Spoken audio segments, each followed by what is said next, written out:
everyone! For today's video discussion, our group will be discussing Lesson 5, which is all about portfolio assessment. But before jumping onto the discussion, let us first know the outline of our report. For our lesson outline, the key points covered in the Lesson 5 portfolio assessment are the following. First, the desired learning outcome. What is portfolio assessment? Why portfolio assessment? How do we do portfolio assessment? And lastly, the steps in portfolio development. After the discussion, there will be a 20-item quiz. So make sure to watch the whole video presentation. That's In desired learning outcomes, the students are expected to develop a plan in assessing students' learning using portfolio assessment. So what is a portfolio assessment? In portfolio assessment, it is an alternative for pen and paper test. So hindi natin makikita dito yung paggamit ng ballpen and papel, tapos magasagot ka. So ito ay isang student-centered evaluation method wherein the students compiles their work to show efforts, progress, and achievements. So this shows kasi nga ongoing yung isang portfolio. So makita natin dito yung efforts, yung progress, and yung achievements ng isang estudyante. It encourages self-reflection and ownership in a way na, for example, in doing your portfolio, nakita mo yung weaknesses mo. So, in your weaknesses, mag-reflect ako ano yung mga pwede mong gawin to overcome your weaknesses. And by that, if na-overcome mo na siya, is mas mai-inspire ka lalo to take a greater ownership in your portfolio. It is a purposeful, ongoing, and dynamic and collaborative process of gathering multiple indicators of the student's growth and development across or from the study. So what do you mean by purposeful? Purposeful is you are directly towards your goal. Hindi mo siya ginawa is because trip mo lang siyang gawin or bet mo lang siyang gawin. When it comes to ongoing naman, it is a continuous work wherein you're going to compile your experiences and drafts or even the drafts and such. So what do you mean by dynamic? It is not static. You are growing or you are changing. May changes na nangyayari. For example, nung grade 7 ako, pinagawa kami or pinag-compile kami ng mga tahi namin from the very first activity namin na pagkatahe up to the last. And nakita ko doon yung progress ko at hindi naman siya kung ano yung nasa unahan, yung quality na nasa unahan is ganoon na yung nasa dulo. Nakita ko doon yung pagbabago and that is called development or progress. Collaborative process naman, it includes not only yourself but also may help yun ng peers, ng teachers mo. So you need their feedbacks para magkaroon ka na mas better improvement. Performance-based approach to assessing learning but more authentic than single performance test as it involves evaluating multiple pieces of evidences that demonstrate both learning process and outcome over time. So since itong portfolio na to is mas kinukonsider siya as more authentic than a single performance task. Why? Kasi nga itong portfolio na to is it includes compilation of your work, so it leads to evaluation of multiple evidences that showcase the learning outcomes and the learning process. Now that we already know what a portfolio assessment is, let us now discuss its purpose and why we use it.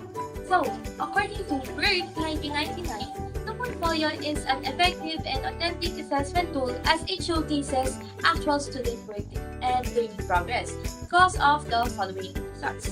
So, first is that it tests what is really happening inside the classroom. Portfolio assessment displays the actual work students do every day in the classroom. It includes all the activities, assignments, drawings, written works, and anything that can reflect the level of understanding or what the students learn during the class discussions. So, instead of doing the traditional assessments such as pen and paper tests, teachers use the portfolios to assess whether their students are really learning something or if they are improving over time. Also, it is more authentic and real since it shows the students' efforts and creativity and progress in completing the tasks they were given to, not just their answers. So, next, portfolio assessment offers multiple indicators of the student's progress. When we say multiple indicators, it means that the knowledge of the students are measured through different perspectives, not just in written works, but also through other activities. We all know that each student has different types of learning or strategies, so we can just judge their knowledge in a single test. So by using their written assignments, art, projects, quizzes, and reflections in their portfolio as evidence, we can somehow see the progress and the level of understanding that each student has. Portfolio assessment is a method that gives students responsibility for their own learning. All students are given freedom and control on what they put in their portfolios. They are the ones in charge of choosing what activities to include and to exclude. They can also write their own reflections, which can help them know what their strengths and weaknesses are to improve over time. So, with portfolios, students can see how they've improved and understand what they need to work on. So, this helps them to set goals and encourages them to learn more. Not because of the grades they will receive, but they will see learning as a way to be a better version of themselves. So, next, it offers opportunities for students to document reflections of their learning. As mentioned earlier, portfolio assessment gives students a chance to write what they've learned and experienced during an activity or task. They can include in their reflection their whole learning process, what they've encountered, and how they overcome the difficulties to finally understand the lesson. By understanding such experiences, they will make better learning choices or strategies in the future. So, next, portfolio assessment showcases students' knowledge in ways that reflect their personal learning styles and multiple intelligence. Every student learns differently. Some are good with words, some with numbers, music, art, nature, etc. You can be good at something that someone can find difficult to do, and vice versa. In portfolio assessment, it allows students to show their knowledge in ways that match how they learn best or was efficient for them.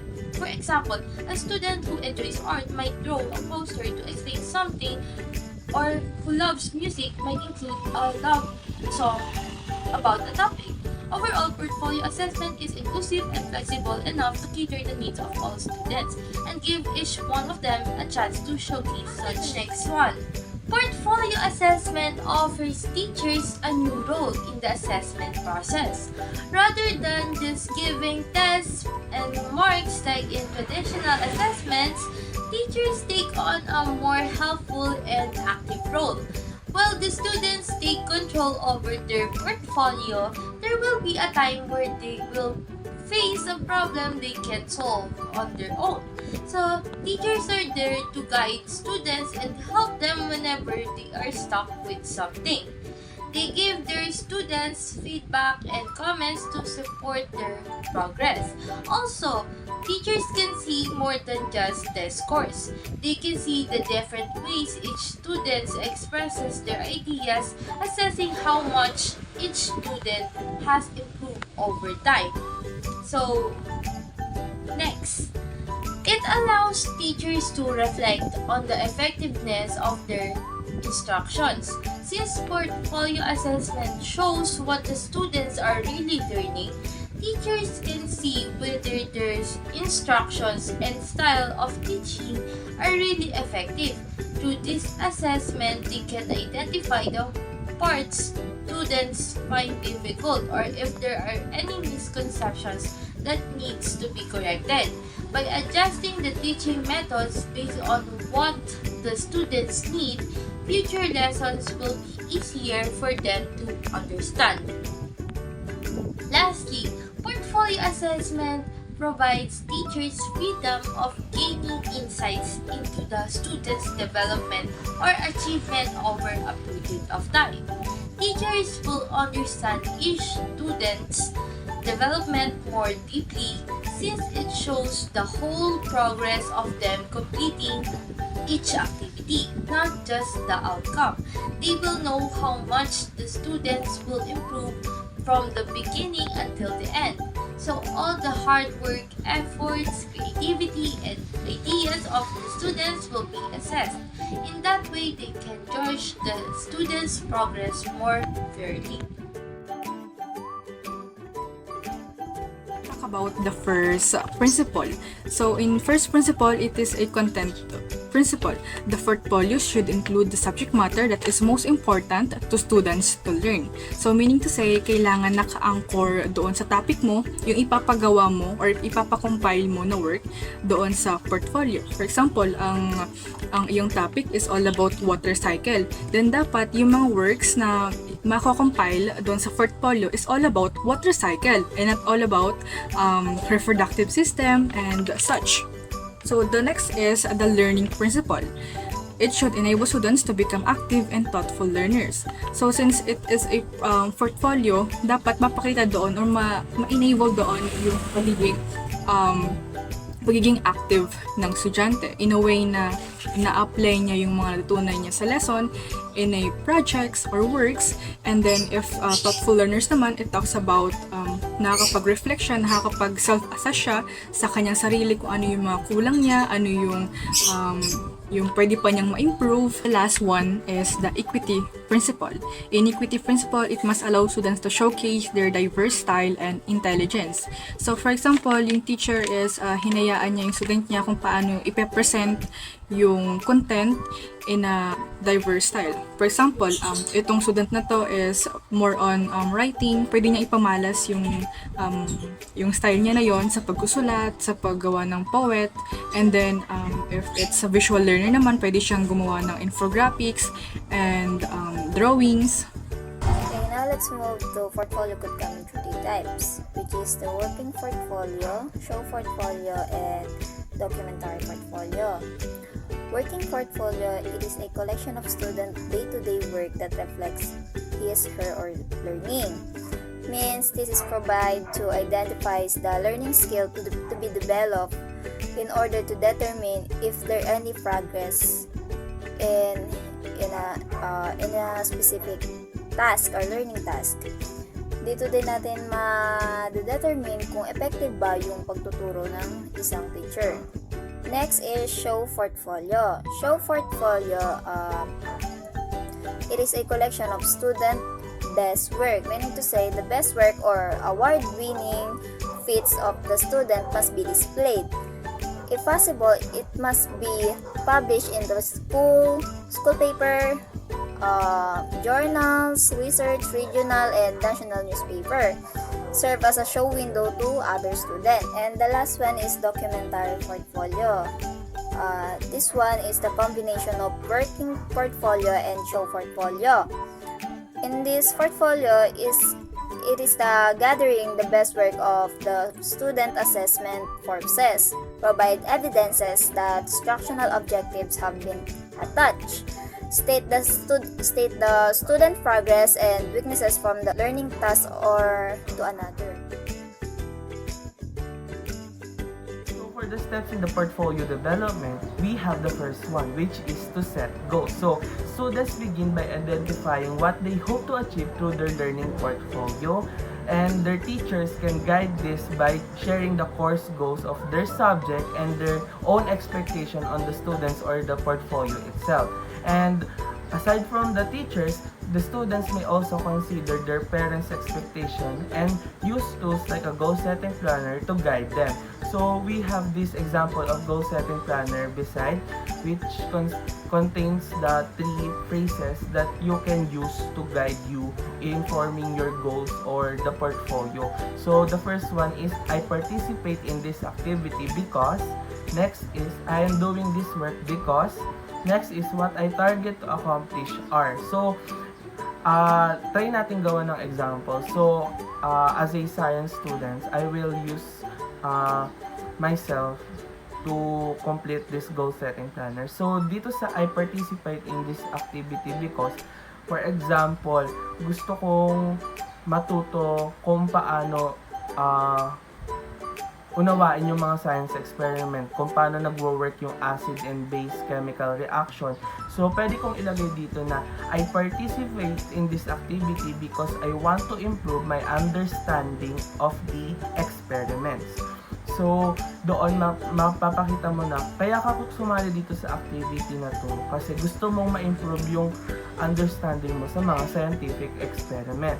So next, I am doing this work because, so for example, gusto mong gawin yung activity ngayon kasi gusto mong ma-organize yung mga natutunan mo or magamit yung mga matutunan mo sa laboratory or sa activity na yon. So, pwede mong sabihin na, I am doing this work because it helps me organize what I learn in class and in the laboratory. So, ayun naman. So, if okay na yung dalawa na yun, you can move on na doon sa mga target accomplishment mo. So, pwede mong ilagay dito if ang goal mo is magkaroon ka ng better laboratory skills or understanding sa mga scientific procedures or reactions. So, pwede mong ilagay na what I target to accomplish are better laboratory skills and understanding on scientific procedures. So, with that goal, pwede ka na makaisip ng mga bagay na pwedeng mong ilagay. The second step is to collect. So in this stage, students should start collecting all possible entries in their portfolio. So sabi dito na since wala ka pang idea kung ano yung maganda, kung ano yung deserving malagay sa portfolio mo, you should collect all of your entries or activities or other paperworks na possible mo magamit in forming your portfolio. So next, they should be advised to have a temporary container for all of their entries placed in the school, so keeping entries becomes part of their daily activities. So this applies sa mga mas younger sa atin. So as a college students, dapat responsible na tayo in keeping our activities and other paperworks kasi hindi natin alam kung kailan natin kakailanganin nito. So, we need also to follow na kailan magkaroon din ng container kasi kung pakalat-kalat lang, wala din. Kahit kinolect mo siya, kung mawawala din, wala din mangyayari. So, you should provide a container for all of your activities or paperwork. From keeping our classwork in the storage, kailangan din natin magkaroon ng labels or log para doon sa mga activity na inipon natin or kinolect natin. Kasi sabi dito, a good practice is to have a log of all the entries with brief description of how they were obtained and why they were kept in the portfolio. So sabi dito, kailangan alam natin yung rason kung bakit natin sila i-collect and bakit natin sila i-add sa portfolio natin. So, for example, gumawa kayo ng volcano model kanina or kahapon and you think na maganda siyang i-add sa portfolio mo. So, pwede mong ilagay doon na first, yung label muna kung ano yun. Halimbawa, volcano model.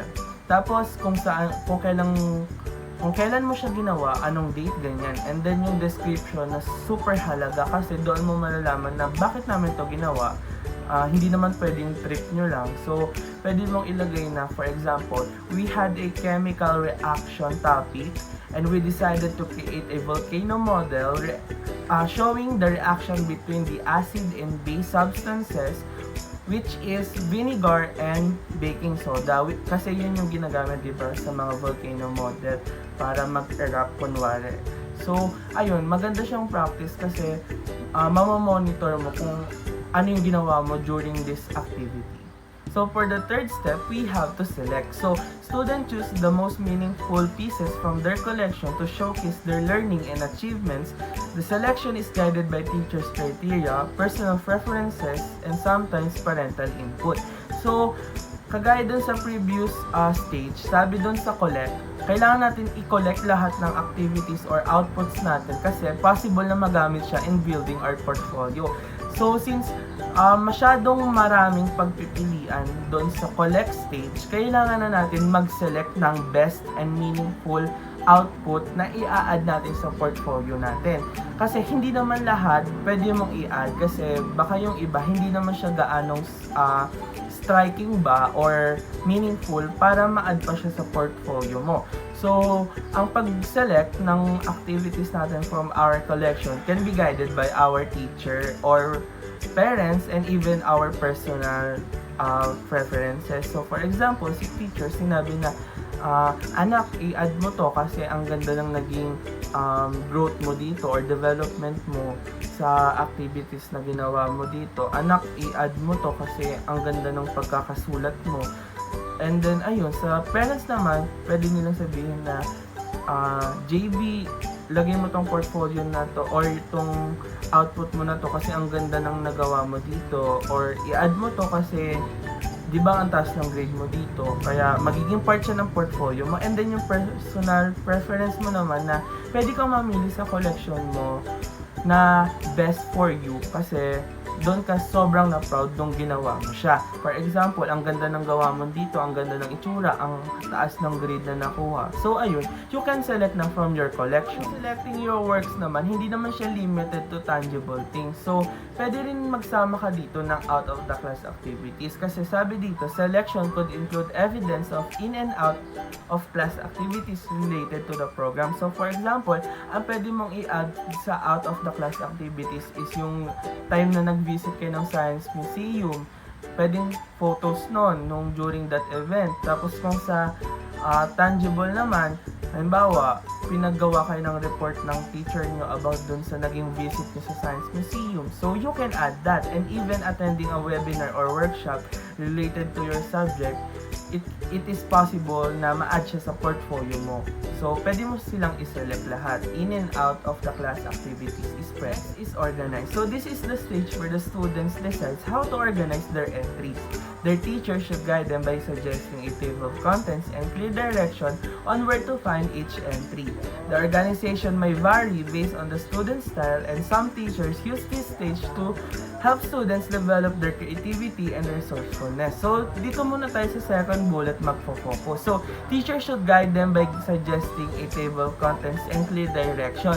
So, sinasabi dito na kailangan padaliin ni teacher yung buhay niya and then yung buhay ng student niya by giving table of contents or format. So, for example, kung may pina-follow tayong isang system, for example, table of contents, hindi na tayo maliligaw kung saan natin hahanapin yung isang object na yun, isang activity na yun, pag i-check na natin or ibabasahin natin or titingnan natin.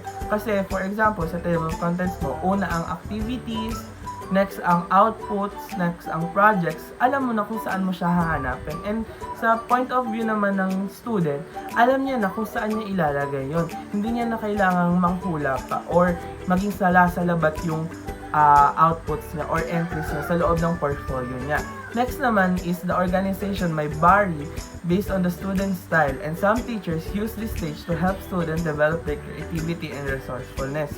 So, this I am talking based on my personal experience kasi may dalawang types ng learners isa yung traditional and isa naman yung more on the digital side. So, dito, may kalayaan yung students mamili kung gagawa ba siya ng digital portfolio or traditional portfolio. So, doon nagkakatalo yung student style.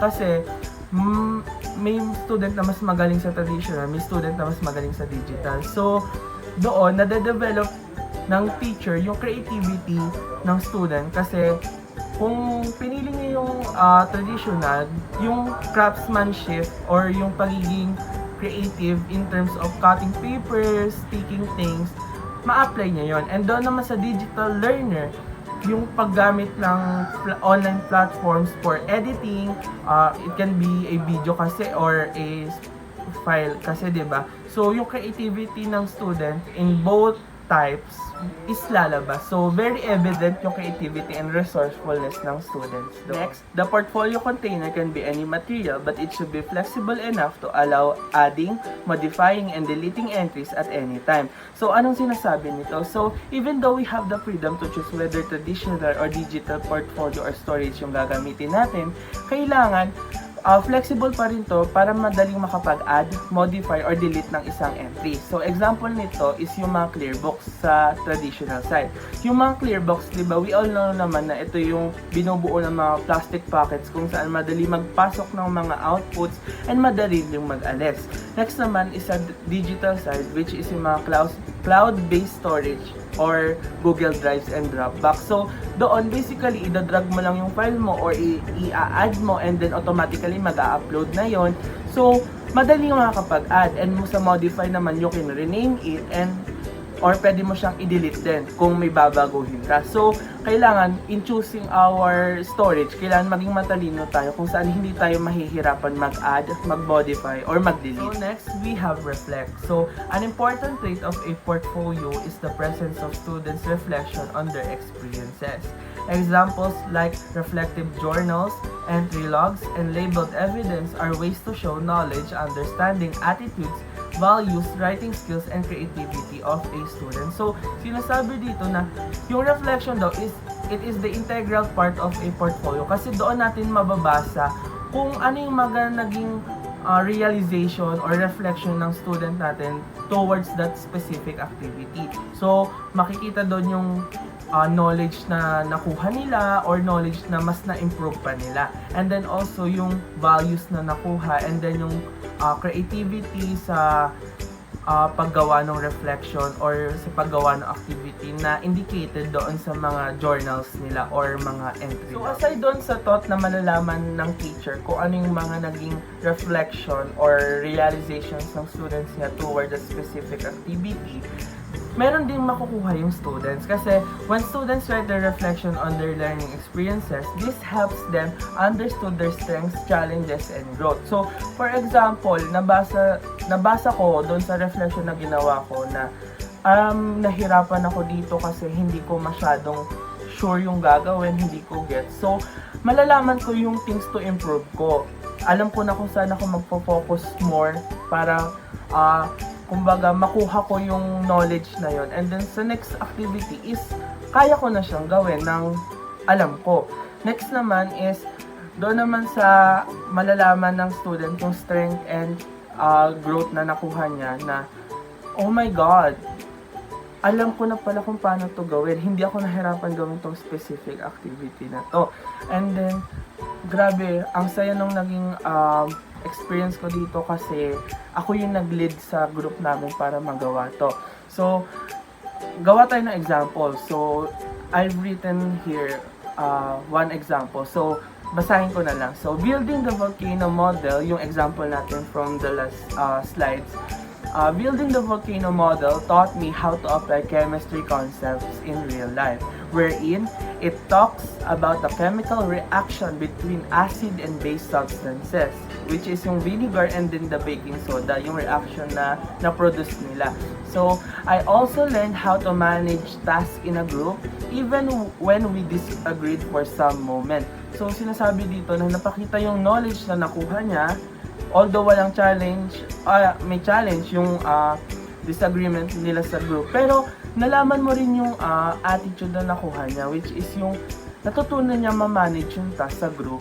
And then, although may mga challenges, na-surpass niya yun. And then, nakapag-gain pa siya ng knowledge. So, kung mababasa mo to as a teacher, parang all-in-one na siya. Alam mo na yung natutunan niya, alam mo na yung i-improve niya, alam mo na yung mga attitudes na nakuha niya. So, ganon ka-importante yung reflection sa portfolio. Next, we have the evaluate step.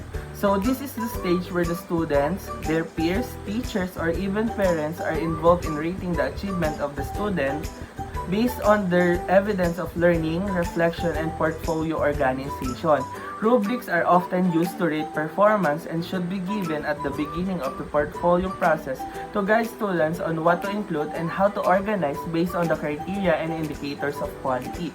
So, dito tayo mag-focus muna sa first bullet. So, sinasabi dito na yung student, their peers, their teachers, or even parents are involved in rating the achievement of the student itself. So, sinasabi dito na any people around you can evaluate your portfolio. For example, sa teacher mo, chinek niya and then parang may nakita siyang kulang. Pwede niya sabihin sa iyo para ma-improve mo pa next time. So sa friends mo naman, more on advices kasi to and even sa parents, parang JB, parang ilagay mo siguro to dito kasi mas okay na mas babagay to dito. And then yung reflection mo, siguro wag mo masyadong gawing general, maging specific kung ano talaga yung experience mo during that activity. So, sa pag-evaluate naman sa teachers to, kasi students nga yung ine-evaluate, so kailangan ng rubrics as a basis. Kasi kung walang rubrics, magiging subjective yung evaluation ng teacher mo sa'yo. And then yung rubrics kasi is given na siya before mo pa simulan tong portfolio. So, kailangan doon ka nakabase kung paano mo gagawin yung portfolio mo. For example, ang unang description doon, kailangan may reflection ka, maayos yung pagkakasulat, yung clarity, yung completeness, dapat kompleto. So, may guide ka na para hindi ka magugulat pag ine-evaluate na yung portfolio mo na, kulang pala, ganyan, gano'n. Evaluation can be done per entry on a specific date or after completion, but most teachers prefer to rate students' required evidence upon submission to give immediate feedback. What is usually rated at the end is the student's selected evidence of learning and the portfolio packaging, which may reveal their personal traits. So, dito muna tayo sa unang bullet ulit. So, evaluation can be done per entry, pero mas prefer ng mga teachers na i-rate yung student evidence upon submission. Kumbaga, on the spot. So, pwede rin sabihin dito ni teacher na, great reflection, try to improve labeling of your experiment logs next time. Para hindi mo na siya maulit, para makorek na yung pagkakamali mo. So, kung makorek na siya today, yung mga susunod mong laboratory experiment logs, tama na siya. So next naman, what usually rated at the end is the student selected evidence of learning and the portfolio packaging. So yung sa topic natin kanina, yung nagkakatalo sa student times when it comes to organization, dito yun makikita.